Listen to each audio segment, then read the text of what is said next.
like to welcome all of you to Medgar Evers College and to speak out on the Crown Heights crisis. Let me first welcome our good friend, Rabbi Jacob Goldstein, and Dr. Admiral Simmons, who is the director of Civil Law and Social Justice, and they will be the co-moderators for this program this afternoon and evening. It is very important and gratifying to see so many of you here this afternoon, even though we hope to see more of our friends and members of this community who will come out later on this afternoon. But it is important that we come together as people who are concerned with our community, people who are concerned enough to be part of the solution to many of the many problems that plague our community. The world is changing, and in some instances, those changes are occurring so rapidly that we can hardly keep up with them. Today, we are facing some of the greatest challenges in our history as a people and as a nation. The only thing that will ensure a brighter future for us, it seems to me, our children and the generation to come, will be our ability to change with the times. By this I mean that we can no longer continue to conduct business as usual, while our communities weave and crack at the seams from the stress of the marriage of problems that confront us on a daily basis, problems that threaten our very survival. Victor Hugo once said that progress is the goal of mankind.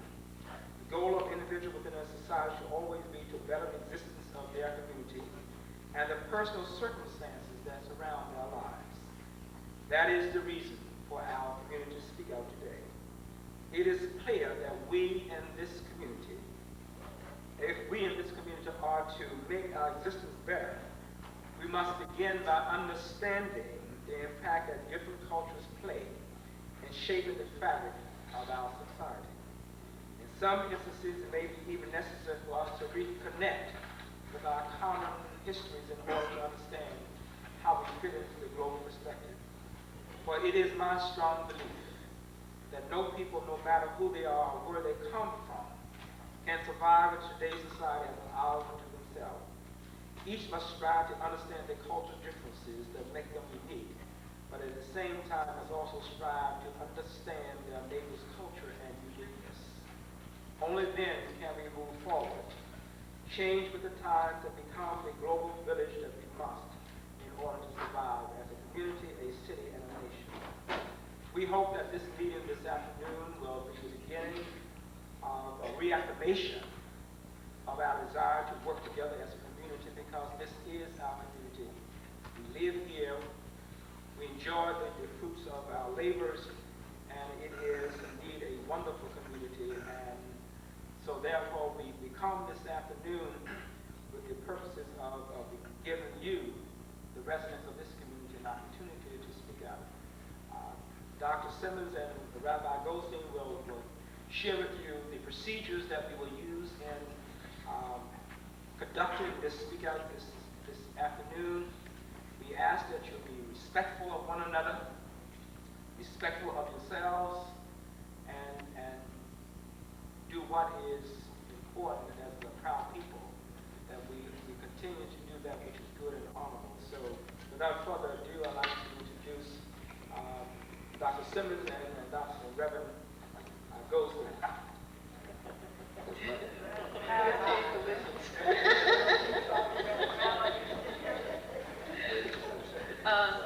Good afternoon, neighbors.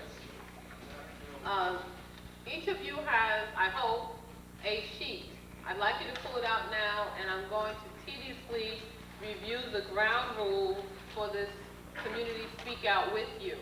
I'm saying this out loud, even though I know that you can go through it yourself, because these rules are going to be adhered to strictly. So we would like to have clear up any misunderstandings and get the understanding very clear at this point. In the spirit of goodwill And in the interest of progress, all persons are expected to observe the following ground rules. 1. All persons in attendance must register at the desk outside the auditorium. If you have not registered, please register after you've gone through the ground rules. All persons wishing to speak must sign up at the speaker's table and be given a number upon arrival. We are going by numbers. This is a first sign up at the speaker's table, first speak rule there. So even if you came in at 5 o'clock, if you did not sign up to speak at 5 o'clock, you will be taken in the turn at which you sign up to speak. All persons are asked to respect the moderators and the speak-out process. The moderators will respect you. Please respect the moderators, and if we tell you that your time is up, your time is truly up. In addition to that, you will hear a buzzer. Why don't you start it now? The next sound you will hear after I finish going through the ground rules will be the buzzer, which will signal that your time period is up. At that point, we do not wish you to conclude. We wish you to stop speaking. If you want to participate afterward, after the speak out is over, you can stay around and we can have general discussion, but the next person has to have his or her chance to speak. All persons speaking will be strictly limited to 2 minutes. Unscheduled interventions will not be permitted. The highest standard of public decorum, respect, and courtesy will be observed throughout. And finally, the college rule, so that you can enjoy this facility in the future: absolutely no eating, no drinking, and no smoking will be allowed in the auditorium. There's a water fountain outside. If you must smoke, you'll have to go out of the building to do so. And if you wish to have a snack, there's a little cafe that's open for a few hours, I believe, on the 2nd floor. But you cannot eat, drink, or smoke in this auditorium. Thank you very much. And at this point, I'm going to turn it over to the rabbi so he can say a few introductory remarks. Thank you, Dr. Simmons. First of all, I'll be selfish. I just want to say hello to my community board members that are here. And I think it's really nice that you came out since you live in the community. And to my colleagues in government that I see here. For you, those of you who don't know me, my name is Rabbi Jacob Goldstein. I'm the chairman of Community Board 9, of which takes in this area of Crown Heights, as well as the area basically stretching from Eastern Parkway to Clarkson Avenue and east to west or west to east, going along Washington Avenue, Ocean Avenue, and over easy to use Utica Avenue and Rochester Avenue. So it's quite a large area. And I've been the chairman for the last 10 years. I'm into my 11th term, and I'm happy to have seen a lot of good things happen in the community. And one of the nice things that I was part of to see happen is this very building. There are a lot of doubters who never believed this would be built, and we helped push it along from the board perspective. And I'm really very happy to be able to sit here and say I was part of it. And I'm happy to be here tonight to be a moderator and to share and to listen to your concerns and your thoughts. Thank you very much for having me. You'll now hear that buzzer sound. That means that your 2 minutes are up. We hope it's loud enough for everyone. Finally, this is on a personal note. I know that you are here because you are Crown Heights residents, so you work in the area, you're concerned about the crisis we've had, and that continues. And I'm urging you to remember that it continues to today. I also ask you to respect the humanity of each person here and those that are not in this room. And by that I mean to please refrain from name calling, slurs, racial slurs, religious slurs. I'm not trying to, again, I'm not stating that you cannot speak your mind, but I'm requesting that you avoid such non-humane conduct during this speak out. And I guess without any further ado, can I have a volunteer from staff to sit over on this side? When you come up to the microphones, I'm going to call you by number. You can choose whether or not to identify yourself and whether you wish to identify an organization or whether you live in a community, etc. Whatever you say is your own choice. you only have 2 minutes. When you come up, you must give your number to the staff person. That's your authorization to speak, because we do not want people skipping ahead at this point. We'll start with, obviously, the number 1.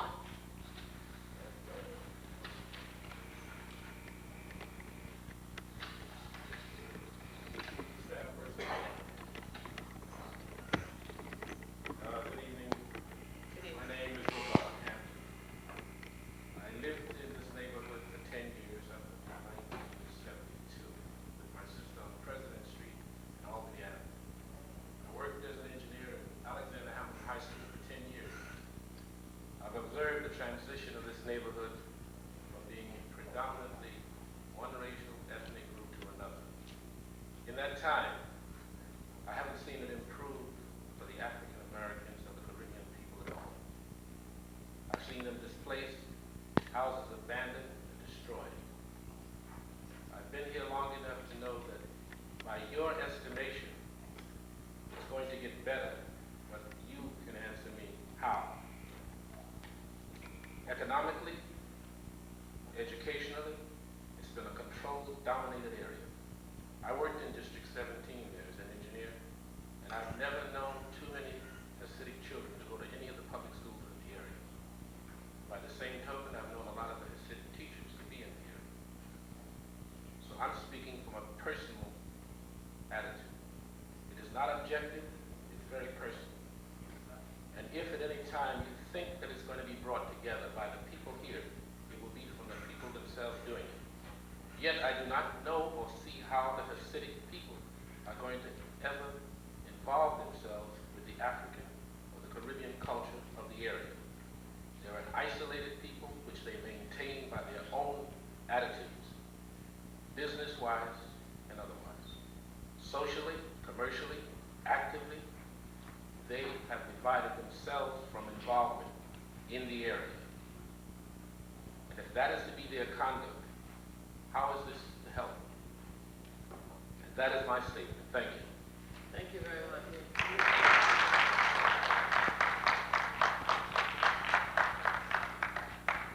Number 2.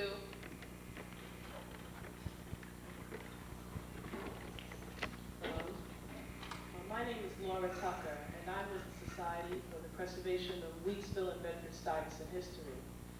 And I now work in Crown Heights, but I have lived 24 of my 31 years in Howard Beach, Queens. So I would like to also bring 2 perspectives here. And also, my roots are deeply buried here because although I moved to Howard Beach, my friends, I was born in the Brooklyn Jewish Hospital. My affiliations were in Crown Heights and still are. And one thing that I have seen, not only what's happening now with the crisis, but also as someone who lived in Howard Beach, is a pattern, a manifestation of a pattern where the media seems to grab something and run with it. Everyone runs to the rescue, tempers flare, band-aids are placed on obvious wounds, and then the attention span of New Yorkers suddenly turn to Donald Trump and Marla Maples. And I don't understand where that's coming from. I really don't. You know, and one thing that I hope is happening, and I acknowledge, the college and also the center for doing so, is that we will start focusing in on a long-term solution and not all these band-aids and iodine on an open wound. And I really appreciate what you are doing now, because I think it's something that should have happened a long, long time ago.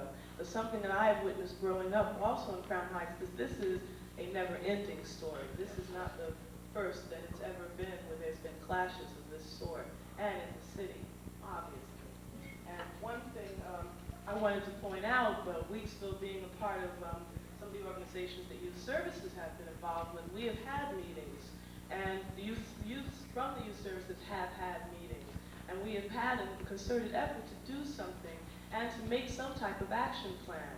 And now they're saying that, the various organizations, it's in your ballpark to get together and to do something. Thank you.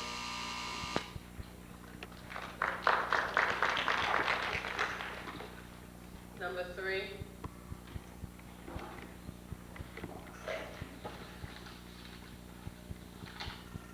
My name is Medgar Evers. Please speak directly association, oh, for many, many years. I live on Crown Street. I've been living at 545 for 39 years. And that was before any of the people that's there now was there. There were people, Jewish people, but they were very friendly, very nice, very clean, and they treated you as a neighbor. Now, I had two neighbors, one on one side and one on the other, and they do treat me very nice. But once you move away from that and go down a little further, it's a different story. We're not treated the same. And I just want to say this. When they have their holidays, I respect everybody. I was taught that way from my mother. And I learned to treat my neighbor as I would myself. But when they have the march, and they're going up and down the street yelling, nobody can sleep all night long. They're screaming, howling, and it's very, very loud. And I do not call that as treating your neighbor as you would like your neighbor to treat you. We are not allowed to come in our own block, and where we pay our taxes, we cannot come in our block. We are turned away. Sometimes you got to ride for half an hour trying to get near your destination. And I would like to know, is that treating your neighbor as you would yourself?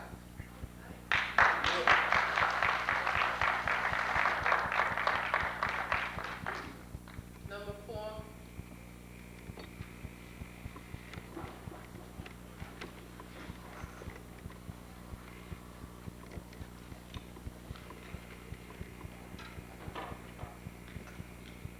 My name is Eleanor Kennedy. I too live in Crown Street, Crown Heights, right in the area. And I've lived in this area for quite a number of years. Now, we're not asking to go to anyone's home or to sleep in that desk. This is not what we are all about. We as a race of Afro-American, we get along very well with ourselves, and all we want is respect and equal opportunity. That's all we're asking for. We're not asking you to speak to us. If you choose to speak, well and good. If not, so be it. All we're asking for is equal rights, equal opportunity. They come to the block, this nationality, the Hispanic Jews, they come to the block 2 and 3 o'clock in the morning. You can't sleep. They're screaming, they're yelling, but yet and still when the black does it, it's an offense to them. And we have been very, very much unaccepted. It's not, we have been very much mistreated, I would say, because when they come to the block, you can't sleep. And for the rest of the night, you're finished. Early in the morning, 3 o'clock in the morning, just 2 days ago, they were out in the block screaming. But give us the same respect as we give you. Thank you.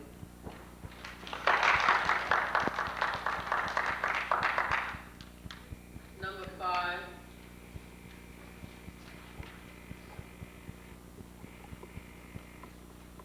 Number 5. Number 6.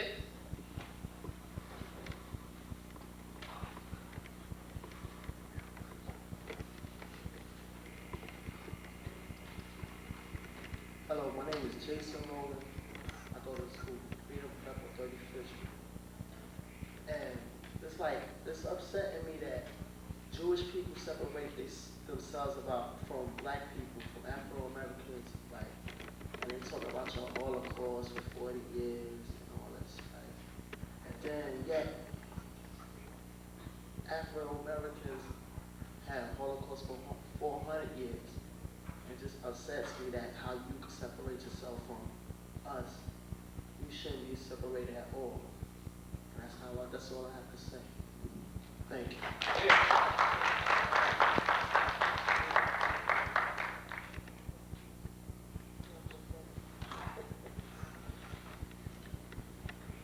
Number 7.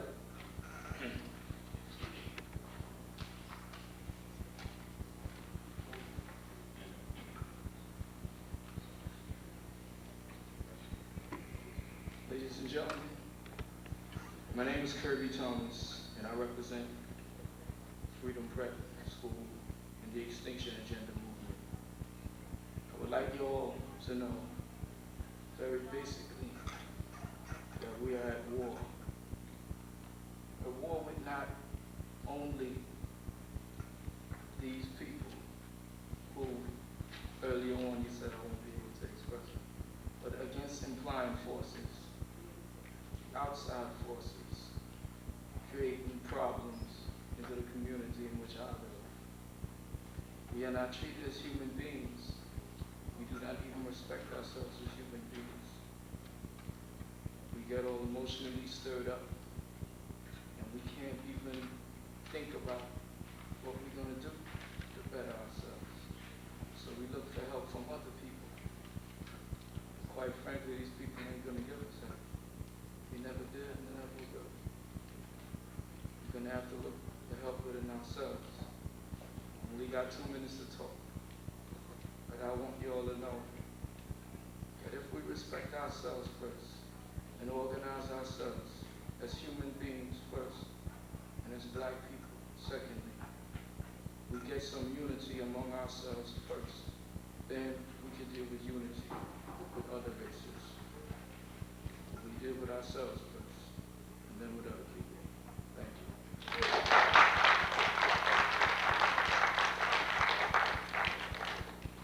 Number 8.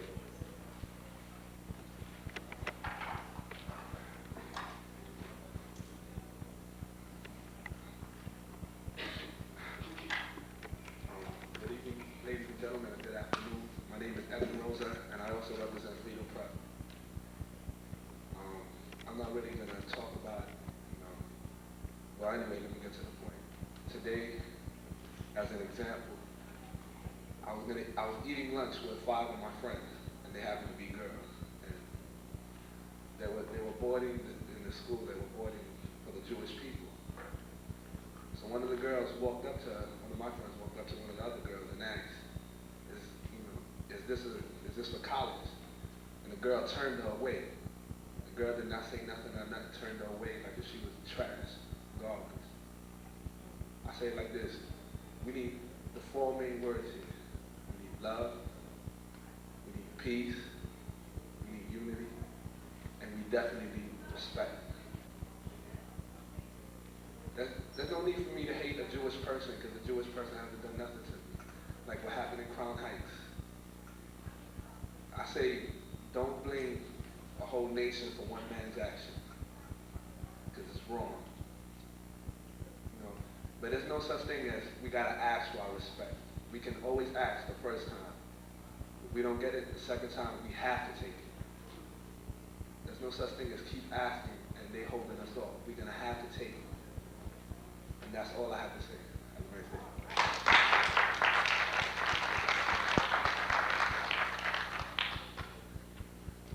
Number 9.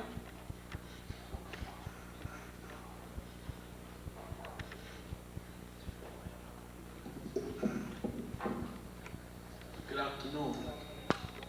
My name is Medgar Evers, and I come to represent Freedom Prep High School, Freedom Prep School. I just come to talk about the racial tensions in Crown Heights. The incident that happened, it shouldn't even have happened like that. The way they said, the way the kid got, the young black male got hit by a car, and the Jewish ambulance came, and they took the Jewish man away instead of the one. He wasn't even hurt, but they took the one that was hurt away. I think that's what really brought on attention, and I think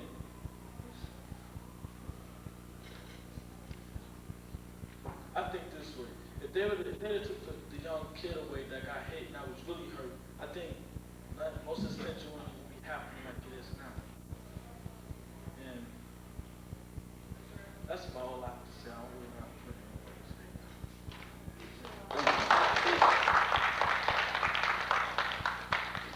Number 10.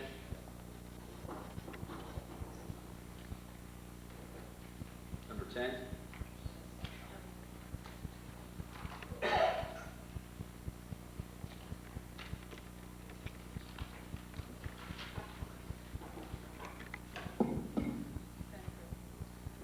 is Willa Jones. I've lived in Crown Heights for 26 years. I worked in Crown Heights at Lefferts Junior High School or Atwell Junior High School until I retired in 1986.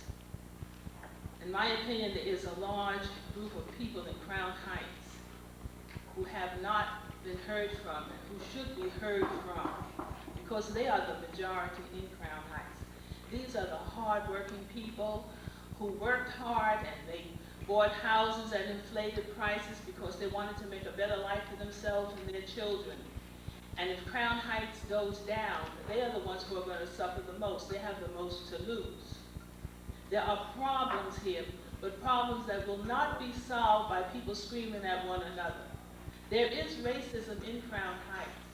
There is government favoritism in Crown Heights. And if you don't believe it, this young man who was murdered by the mob was taken to Kings County Hospital where they feel that he may have died because he wasn't taken care of properly. Minority people have been dying because of improper, you know what I mean, in Kings County Hospital for years. I am a prime example of that. This is the result of Kings County Hospital. So we do have problems. But as one of the young people said, we're going to have to solve our own problems. Now we need input from the Hasidic community because we share this community. There was a time when I first moved here, as someone has said before, the Jewish people we met here were friendly people. But when the Hasidic people came, they are they have tunnel vision. They don't see anyone but Hasidim, you see. Now, we're not asking them to invite us to their homes. We're just asking for respect. We're asking for equality. We're asking that the government stop favoritism, because that's what's happening.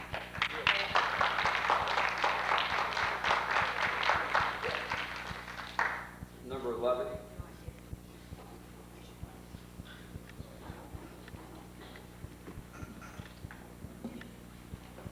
My name is Eileen A. Nichols. I'm a member of Community Board 9. I've lived in this community for 27 years. When I first moved in the community, I had Jewish neighbors on both sides of me, and we got along well. I'm not used to the treatment that I get from this group that have moved in here. They pass you like you're a non-person. It's not a matter of Jews. I was a supervisor in the public schools. I supervised a staff of mainly Jewish teachers, and we got along. But this way of taking up the whole sidewalk, and you're supposed, I stand still, make them move around. But why should you think that you should take up a whole sidewalk that's doable for passing? This blocking of Kingston Avenue, getting out your cars to go shopping, people coming to work, people who have to pay two car fares, and the bus takes an hour to get down the block. It's not fair. We have to have equal rights in this community.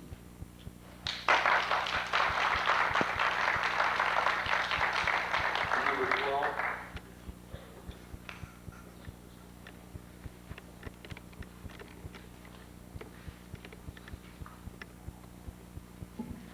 My name is Suleiman Abdul-Malik. I represent Freedom Prep. And I'd like to know, how come every time you address the Jewish community, you're automatically anti-Semitism?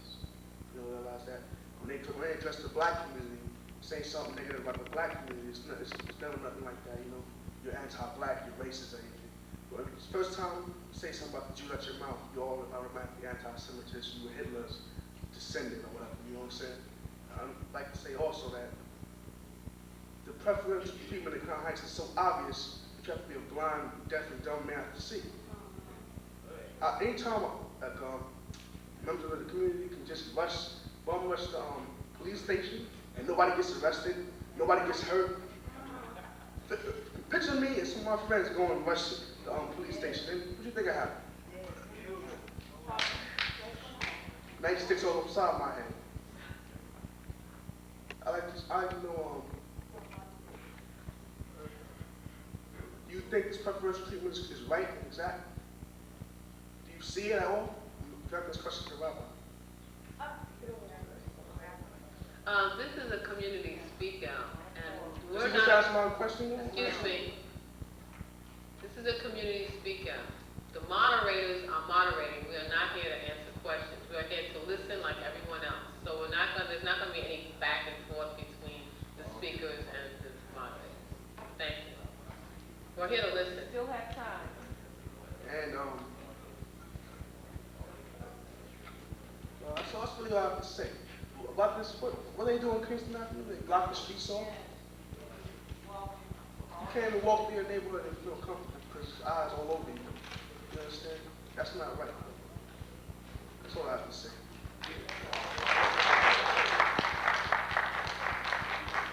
Number 13.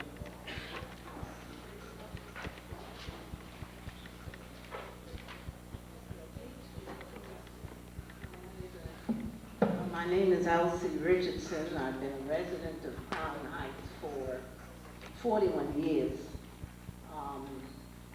A member of any organization you can name in this community, a founder of Medgar Evers and a number of other structures and organizations. I'm concerned because I just got through looking around the room.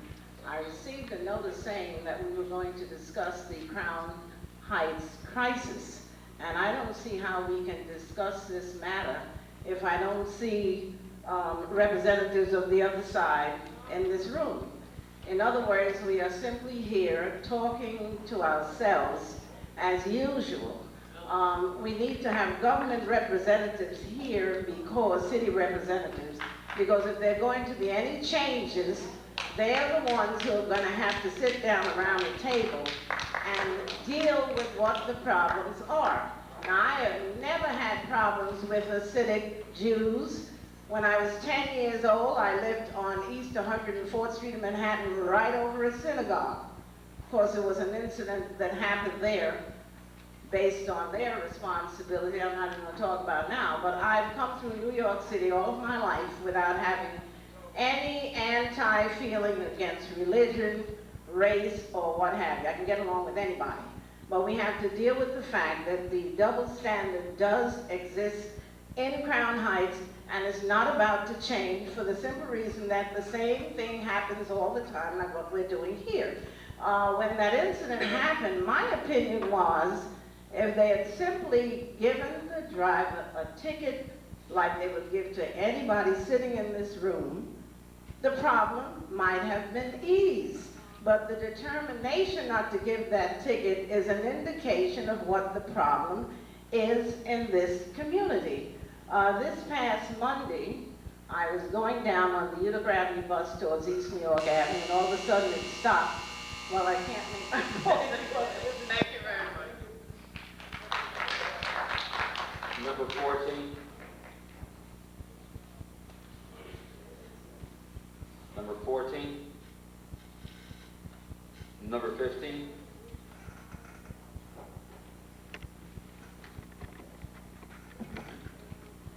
Good afternoon. My name is Maurice Reed. I work at the Center for Law and Social Justice, but I come to tonight with, I guess, years of experience working in and around Crown Heights for several elected officials, as well as in terms of the whole political situation. And I think what we have to look at and realize what one of the ladies said earlier, that the incident that brought us here together is just the tip of the iceberg. It is not by any means the reason for the discontent that is a part of life in Crown Heights. And it's clear that folks are saying to the Hasidim and to the Lubavitch that you have a responsibility to look at this, and maybe we could make it clear by showing that it's not only Crown Heights where a problem exists. In Bay Ridge, in Williamsburg, in every community where you happen to be, everyone who is not a part of your set becomes a problem. It's my understanding that in following your own religious traditions, you must segregate yourself in some ways from others.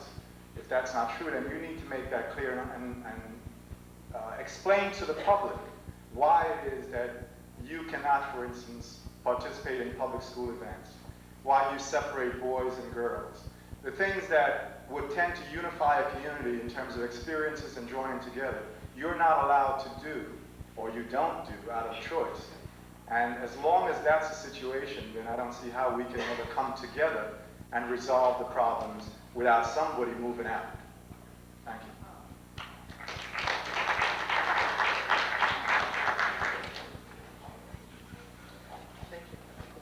Number 16.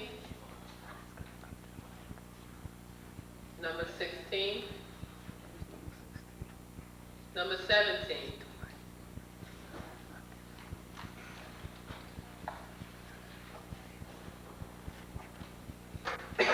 I'd like to say good afternoon to everyone that is in the house here. Ladies, gentlemen, I was looking forward to begin with, let me begin the statement, to see some more of the other side, like the lady said just now, here in this room.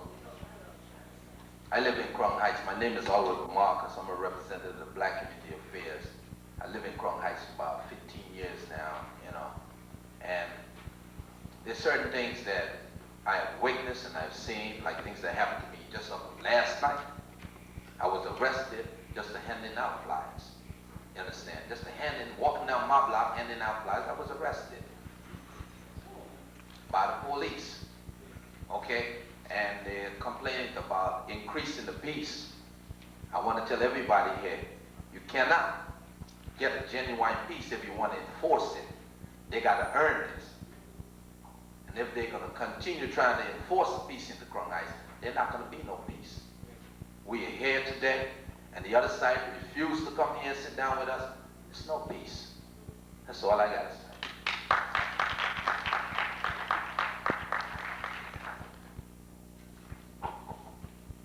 Number 18.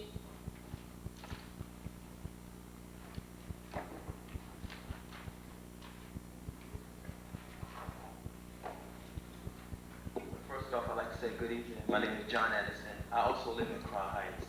Okay, now I'm understanding everybody's getting up here talking about this incident that's going on in Crown Heights, but this is not an incident. It's been going on for many years now. It's been going on for over 40 years of these preferential treatments, the way the Simmons treat the blacks and the way the cops treat the blacks. It's like we have no rights and nothing in Crown Heights. That's number one. And number two, about the driver who driving the car. Now I understand y'all saying he's 22 years old. Well, I was there that night. He did not look like he was 22. And number two, you say he just came to this country in 1990.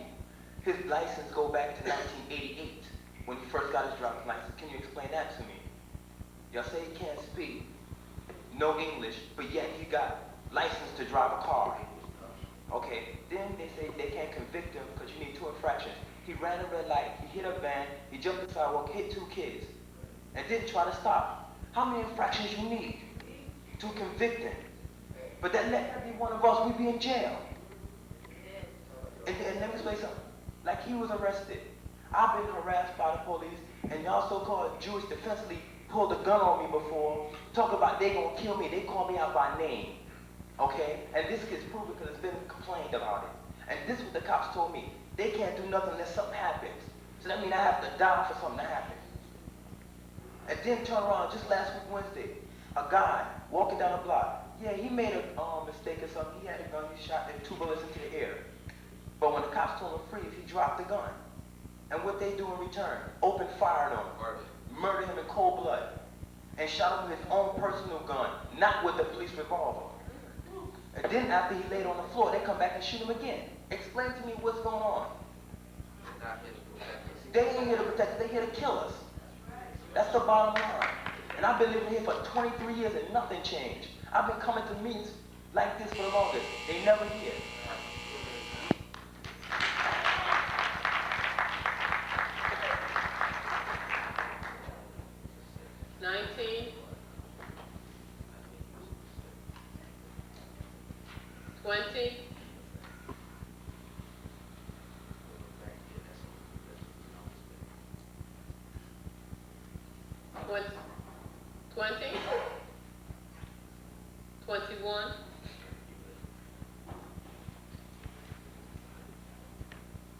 Yes, my name is Joseph Steinhurst. I've been living in this community for 12 years.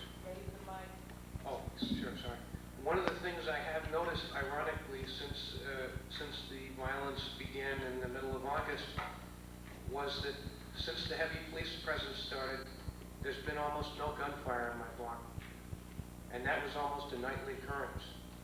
I had to move my children out of the back room one night. I ran back there and dragged them out because the gunfire was so loud. This isn't a black problem or a white problem. This is a human problem.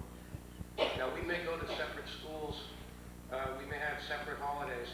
And there may be some things that we will not share with our neighbors fully. But there are a lot of problems we can work on together. I was very touched, and I'm glad I came, and it was as painful as it was, to hear of instances of disrespect. And I know that for whatever reason, there was a few people in my community who came here, and I want to, share what I heard here with them. All right, but let's work on the problems that we can work on together realistically, and let's work hard on those problems because we face them together whether we like it or not. Our separate holidays and our separate religious practices aren't going to change overnight, and I see no reason to apologize for that. Okay. It was when Yanko Rosenblum died because of maltreatment in the hospital in Kings County. That's something. It's unfortunate that problem wasn't solved before he went there. But let's make the best of it now that we know that it's that way. All right. And let's face the problems that we're facing together. Work together on what we can work on together. Thank you.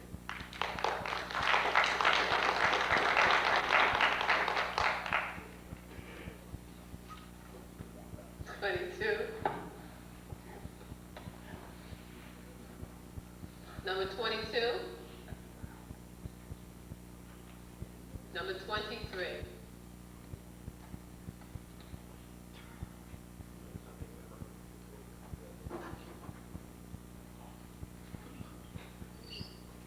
Number 24.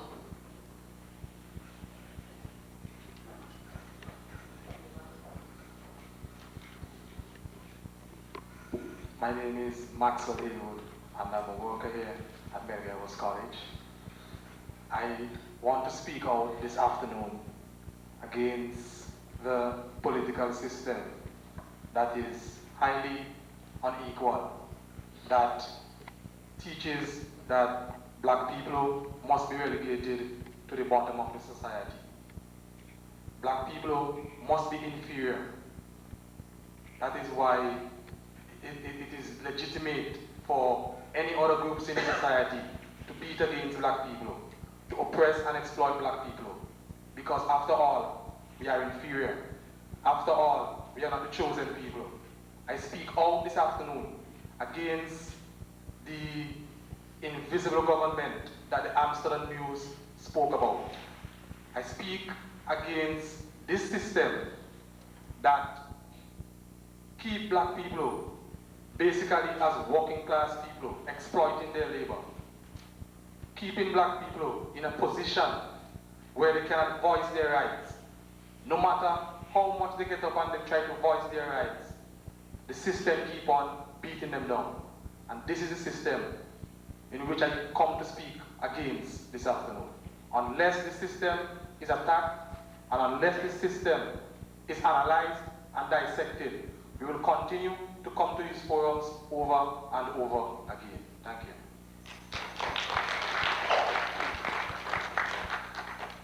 Number 25.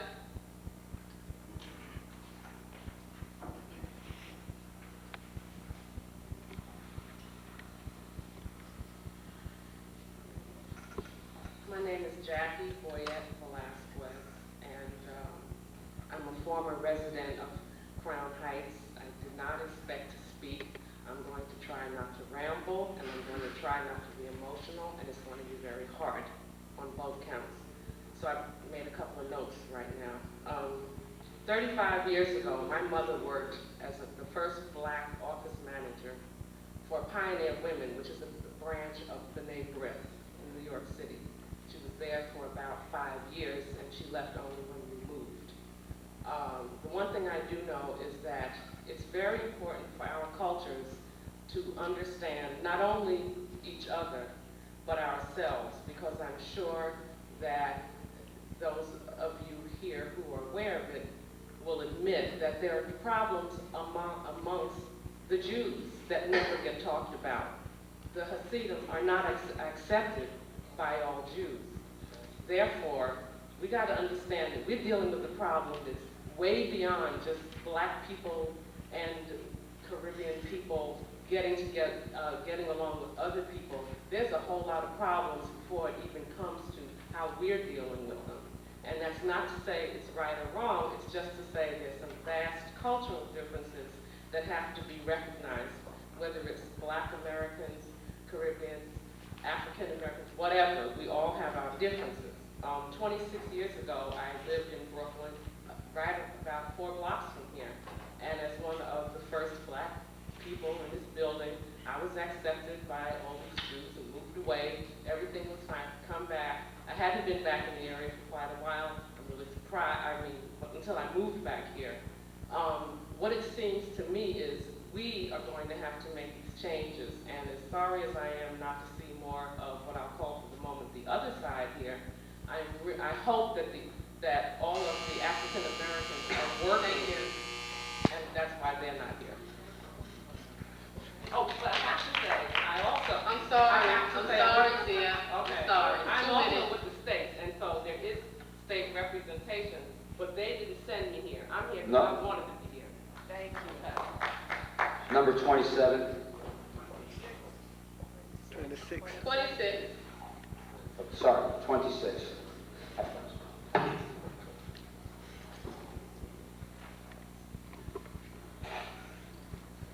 Good afternoon. My name is Sarah Parsons Blow, and I've been a resident of Brooklyn over 30 years, living in the same house on Brooklyn Avenue between Union and President. And I have a friend who's been here 40 years. But we're a little upset because no one has come to ask us what we think about what has gone on.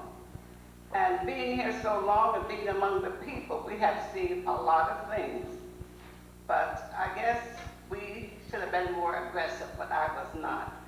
So I would like for the people to get together, because I do believe if we get together, we can overcome this. But I think one thing, you have to check on the people who have lived here and know what's going on. Outsiders don't know as much as we do. And there was a young woman who spoke over there, and she said that there has been a change in the last 10 years. And because now when I go into the bank, if there's a Jewish man not meaning any harm on the side of me, he'll beat me into the bank no matter what. If I go into the store, and he'll slide in and let the door slam in my face, okay? He doesn't bother to hold it, he said, let it go. So those things, well, as this young man said over there, he's going back and telling some of these things. But I do wish that you would call a meeting and get some of us who've been here for a long time to come into it. Thank you very much. Number 27.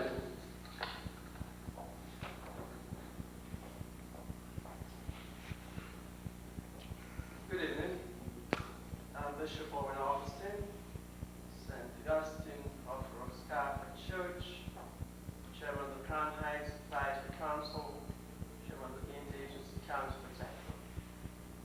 I am first concerned, since for the past 35 years, every time there is an incident in Crown Heights, we're told that something will be done. We still have a perception that there's a dual system of justice. Police protection seems to be on one side. Personally, I have said it over and over as member of the prison council. I have spoken out about it, I guess, in the past 20-odd years. If there is a perception that something is wrong, a group is receiving services that others are not receiving, then we have a problem. Unless you can correct that misconception, real or unreal. We talk about housing conditions. There are houses in this community that somehow or the other groups besides the Jewish community have not had privy to either information concerning or able to acquire. And that's a problem. Again, is it a misconception or is it a reality? We are talking about other aspects of community involvement. How good are we as neighbors relating to each other? Why we can only get together only when there is an incident. I question even the very fact that this hearing is being conducted. I would also like to know what are you going to do with this? We had let ground rules stand. As soon as the buzzer went off, we would have to cut off the speech. All right, thank you. Number 28. Number 29. Oh, is that 28?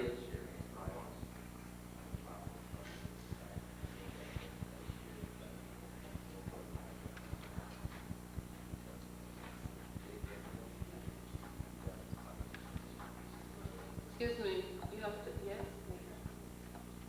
Oh, okay. We've just got an announcement that there are no further speakers enrolled at this point. Does anyone else have the number to speak? Okay. All right, at this point, we're going to go back to speaking right away. But at this point, I want to remind everyone that we need to have these anonymous surveys completed. We're going to have staff going around with boxes to your row, your aisle, down the aisle to your row to collect them. Please fill them out. You can use the armrest. You can use the armrest of your chair to fill them out. We need them so that we can... Excuse me. Can I help you? Thank you. All right, well, we're doing that up here, okay? Thank you. All right, if you have one that's complete, just hold it up and someone will come around and pick it up.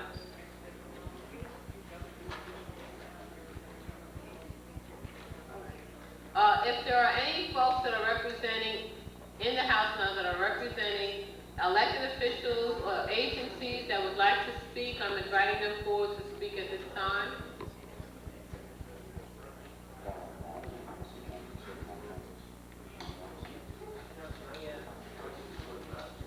If you mind, I'll point you out if you don't identify yourselves. Right, they're over there. I'll start with you. Okay.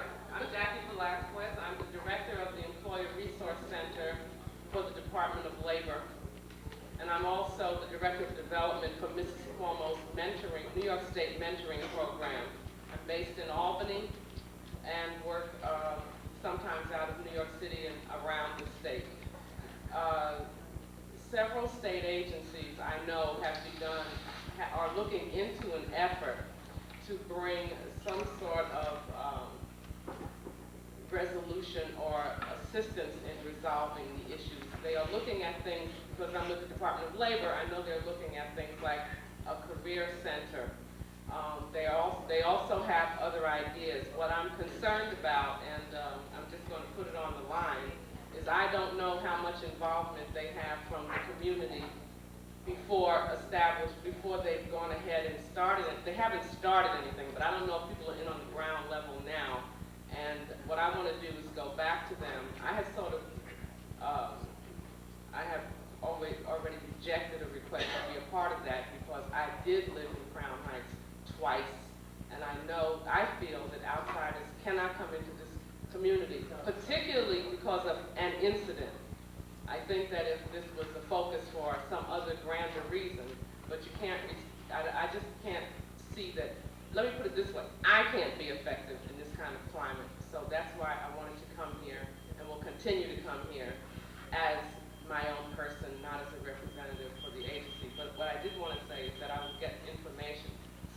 state agencies involved would be aware of anything that's going on, or else maybe some of you and your neighbors can go to them. Don't wait for them to hold a forum, because all they have to do is respond to a forum. Thank you. Just some of the other people that are here, if you want to identify yourselves, say you are, if you want to say something. City Human Rights, I see. Tom?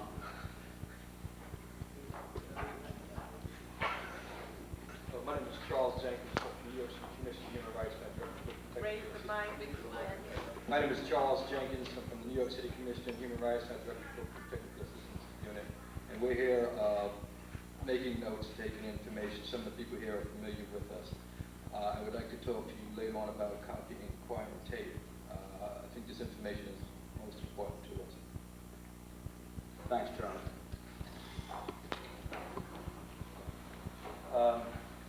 Before you come forward, the mayor is looking for volunteers.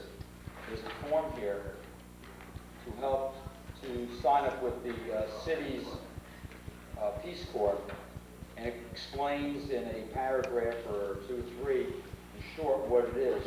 And I think it's something worthwhile. Take it and mail it back, or you could probably drop it off here if you don't want to mail it back, and the school will get it back to the city.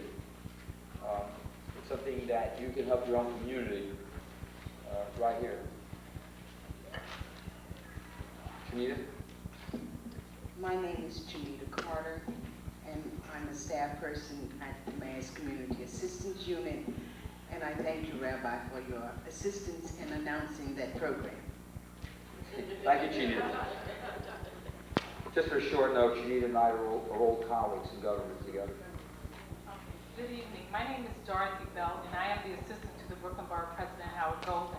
I just wanted to say for the record that the Borough President has been working in Crown Heights to ease some tensions here in Brooklyn. The Borough President is looking for some volunteers that will be willing to serve on his committee. And I heard a woman say that we're particularly interested in working with people who live in Crown Heights instead of people from the outside. So if anyone is interested or have some names that they would like to send or to give to me, I'll be more than willing to take them back. Thank you very much. And I think that this is very appropriate and for the time, and that hopefully we'll be able to get some positive things out of the speak out. So congratulations. Thank you. Thank you. Good evening. My name is Pamela Green, and I'm with New York State Division of Human Rights, the Crisis Prevention Unit. And like Charles Jenkins, I'm here to get the information and take it back. The governor is very concerned about what's been going on in Crown Heights. And I'd like to also take the opportunity to commend Esmeralda, the Institute, and the school. These hearings are helpful, and it will help me be more effective when I go and lobby and advocate for the residents of Crown Heights. Thank you again.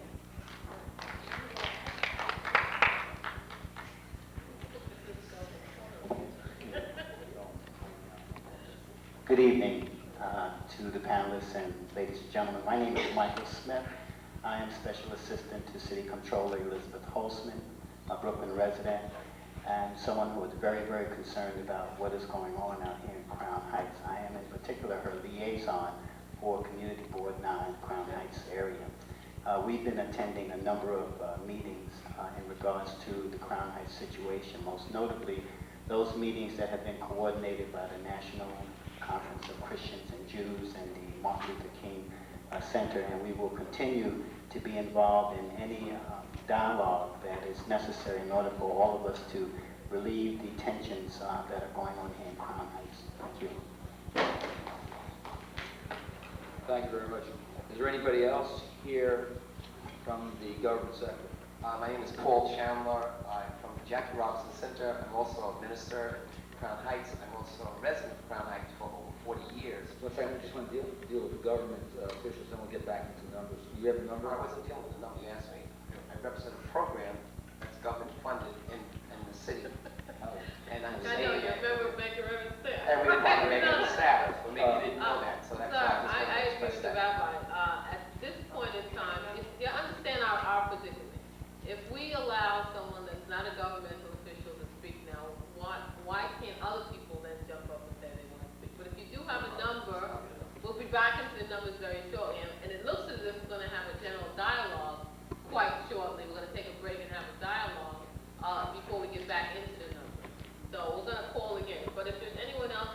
representing an agency, a governmental agency or public official that would like to speak out at this point, we do ask you to come forward.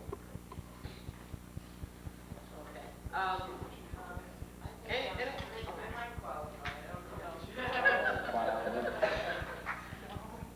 No? I don't know. Find out. Well, okay, we're sponsored by a senator, by a state senator. It's an You're funded by the organization. We're not funded, we're sponsored by a state senator. What's the difference? Well, he doesn't give us any Why don't money. you identify yourself first? and Okay, we'll it's, make sure with the Brooklyn Women's Coalition, and it's sponsored by State Senator Marty Monty. I don't think so. You don't think so? But, I'm suggesting anyone that would like to speak that hasn't spoken, please go get a number right now. We're gonna call numbers now, and then after that, since we seem to have a lull, unless outside tell us we have a lot of numbers, we're gonna break down into, I'll try to get people to sort of sit in a way that we can talk together and, have some informal discussion.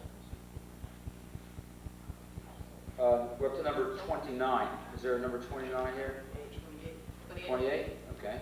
Number 28?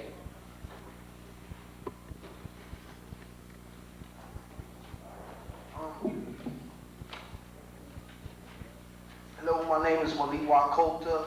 I'd just like to speak on the state of black people as representing, I see the youth and people of tomorrow. I think it's best that we know that we have to unify, get together, you know what I'm saying, as black people before we're gonna do anything for black people. Because if we don't get no unity amongst ourselves, and you know what I'm saying, be able to come together when the time is needed, I can't see us doing anything as far as the future, because we see how we are being held down. And I don't know, y'all might think I'm just saying held down in general. I'm saying from my point of view, as being black, as living out here, and seeing the things that goes on, that we cannot deny to ourselves and say that it's not going on. We have to wake up to the state of things that are going on around us. Be aware and always stay aware. And together, if we get our frame of minds together as going for one common thing together, we might make it together and be, you know what I'm saying, be a strong race together. Because, like, I don't know how many people lived out here, but I see them the Jews, okay, like not yesterday, what was that, Tuesday?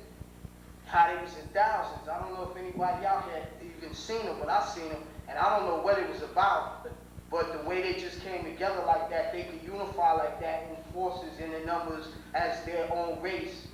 We should be able to do that too, but we don't.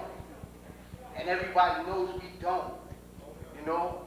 And if we keep denying it to ourselves and saying that, well, it's not necessary that I'm here because somebody got killed or I'm there, because it is necessary. Very necessary. Thank you very much. Number 29. Peace. My name is Devon. I see the issues, the media and everybody making the issue as a social issue. It's not a social issue, it's an economic issue. Okay, in our community, the black community, there's things taken away from us. The youth in the community, they're outraged because we never, for the years that have been going, everything that was there is taken away. You know, and it's always, people want to make it a racist issue. It's not a racist issue. The only racist issue is that some people got and some people don't got. And that's for to the economic issues. So when they say that the media make it a social issue as far as blacks against Jews, it's not that type of party. The party is that they're using the Jews as a scapegoat and they're using the black people as a scapegoat when they know the economic condition and the double standards is different on one side and the other side. So what I see is the adults building with the youth a relationship to find out what the youth want so they can build the community together, not in dictating the community, not in dictating saying, well, we're going to give this to the youth, and then the youth, they go out there and they outraged because they see they don't own nothing. We don't own nothing. We're jobless, and then they go, why do the youth hustle? The youth don't have nothing to look for, so the youth are not scared because they have nothing to fear because we don't got no jobs, we don't own nothing, but every other ethnic group owns something. They come together and unify as one regardless. They call us African, Haitians, and all different names to try to divide us, but we're one. So I'm gonna say peace. Thank you. Number 30.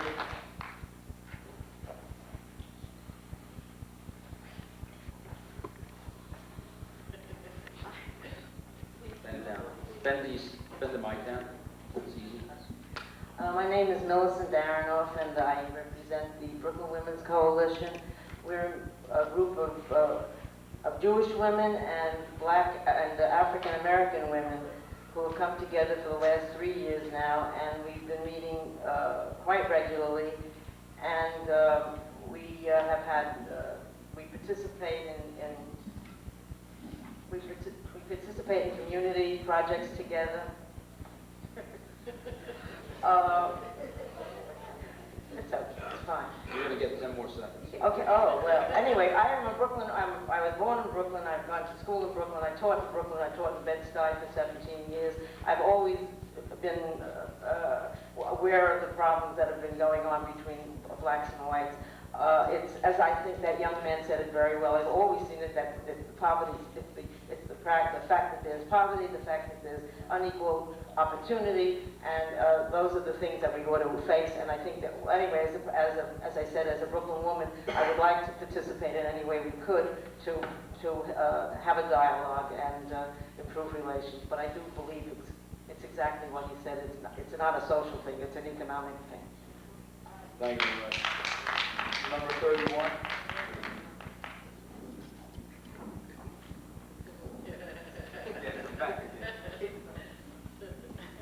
All right. Okay.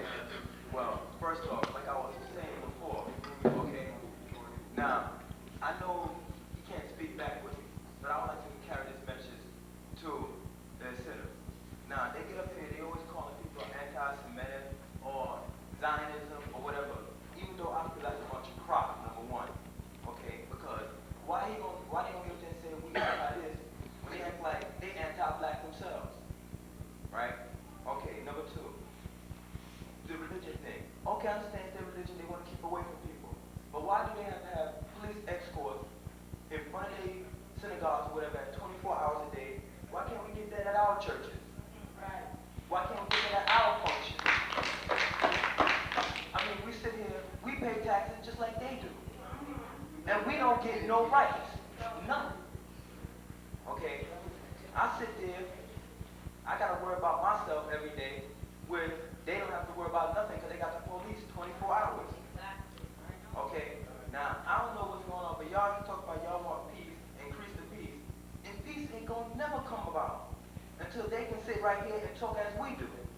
They call us uncivilized when we won't civilize them. That's number two. You get up there, they march on Jeffrey's house. They march up to his door. But yet, when we march and march past the synagogue, they threw rocks at us and the cops beat half of us to death. Now, why they have the right to march up to Jeffrey's door, ring his bell? If we do it, we be killed on the spot. They said they have guardian angels guarding their place. Talk about they here to guard this, help both of us. But yeah, they help both of us. Why they only on Kingston? Why they ain't on Utica and President? Why they not on Crown Street where that brother was killed at? And another thing that get on my nerves, everybody calling themselves Afro. There's no such thing as Afro. You're either black or that's it. Black African. There's no such thing as Afro. I don't have an Afro. Okay? That's number two.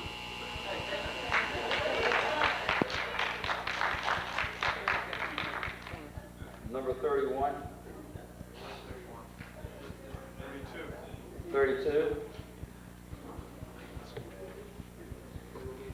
I'm Marlene Skowronek. I'm an employee of the Medgar Evers College, and I'd like to commend the organizers for this Speak Out. I'm, of course, born, bred, and lived all my 49 years in Brooklyn, and I see this crisis as not a Crown Heights crisis, but most certainly a New York City and national crisis. However, in recognizing that we are at crisis level, I would hope that we could see our commonality as people, as human beings, with very similar needs and values and desires for ourselves, our families, our children, our grandchildren today. And collectively, only collectively, can we overcome some of the obstacles that get in the way of name calling and name bashing and so many misunderstandings among us all. I'd like to say on a personal level that I hope you would wish and you would allow persons like myself who really want to make a contribution, have made a conscious decision to drive to this community every day and work my best every single day on behalf of all the community persons here and allow peoples of all ethnicities to come together to make the contributions that they could so that we don't disrespect the Goodmans and the Schwerners and all those other well-meaning persons who knew that there were injustices that they wanted to fight as well. So I offer my services as I've done lifelong, and hope that you can accept people to offer their hand and their participation in the struggle, which is really a human universal struggle in many ways. Number 33.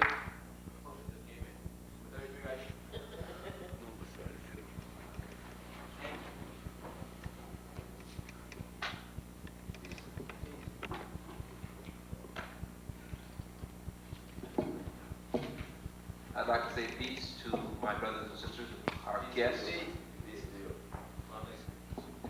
You know, I can say that out of a deep concern of the press and what was going on in the Crown Heights, I call it, my own term is the Crown Heights affair. And out of a deep concern and compassion of what was going on over there, seeing what was going on in the news, I decided to go over and get a first-hand look and try to get involved, because immediately, my immediate concern was the youth. What would happen to our young, and specifically our young male youth. So it happened on that Monday, and I went that Friday knowing that by that time there would be the spillover period. And when I went there must have been about, easily, and I'm being very gracious about it, about maybe 700 to 900 people gathered around the shrine that had been created for that murdered child. And I use the term murdered because it was a situation was treated very much like if you'd gone over a dog and just left it there. I understand that the father was trying to lift the car off of the children, and the police, out of the confusion and melee, just started to beat him and handcuffed him and put him on the ground. They didn't believe that there were children underneath there. So hearing all this news, I went over there. My concern, as I said before, was the youth, the young men. And I said, all of the young men, when I got there that night about 8:30, I said, I want all the young men to come from the front of this, from the back of this crowd to the front. And the crowd began to stir. After a good 5 to 6, maybe 10 minutes, I had before me about 200 young African males, ranging from the age of about 13 to about the age of 22, and 25 maybe a little better.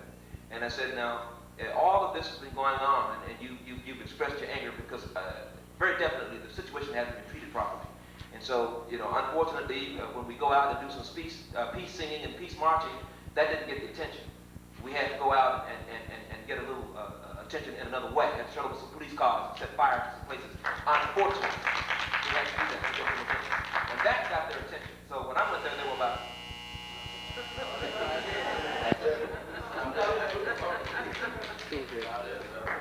Like number 34. 34? Either man got the I'd just like to say, I had to run back out there, so I didn't hear the full extent of what the lady over there said. But on a racial issue, I can tell you this: a white person, a Jewish person, will never know what it's like to be black, to be grown black, to be raised black, and see the things that we see and feel it the way we feel it. You know what I'm saying? I see some have compassion, and some say it's not like that. But they will never know the feeling of being black. You know what I'm saying? Being raised up black. You know what I'm saying? Whether you live in a rich neighborhood, whether your family just making it, your family is on a, you know what I'm saying, upper middle income or whatever. They will never know what it's like to be black. And I know, because I know what it's like to be black. I feel when I see somebody on TV screen dead, black, killed for no reason by a bunch of white people or one white person or whatever, and I know nothing's gonna happen. You know what I'm saying? It's just that black in me that I feel it. And now, you know what I'm saying? As I get older, I feel it more and more and more. And in recent months, weeks, and so on, I'm feeling it more and more. You see it in the papers more and more. But you won't see it in the papers if you don't read it. And you know what I'm saying? You won't know the truth if you don't go out there and feel the truth and know the truth. Because I know the Jews threw the rocks first at us, but the paper on the TV, they show you the rocks coming from that side, but they didn't show you that the rocks and the sticks and the cans of food and shit like that came from their side first. But they did show you the black people being arrested first, and they picked up something to do it back. So if you black and you want to really know what's going on, you gotta be there.